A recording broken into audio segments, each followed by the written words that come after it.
lòng nhẹ của cha kinh xuôi hờ cha kinh bèn ơn diêm thảo vua chân giờ béo tu đưa trôi nít với cháu mai giờ nhiều can tu kìa khổ dâm nhây của diêm tin tông vua kinh nguyên diệu mai cha nhẹ chiêu can lời nghe vang giờ chiếu nín mình liều lời chiang tông anh gần tới chim nhé bìa quyền dâu nhẹ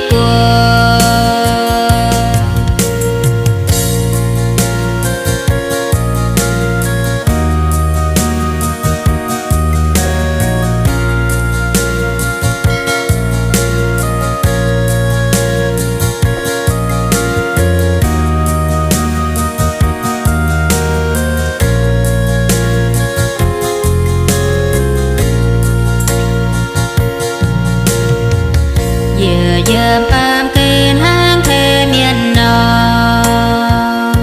anh mời nàng lo giờ mình thiên quân đại bám kênh dìa cùng mai giao hang thiếu mai bèn on mai đồng thìn hung nhẹ cuồng về ôi duyên thơ bánh ơn tây phùng cánh quyền dâu ơi tin hương nhây tông chiều sau câu nào liềm trời đu dây như chiều chân trời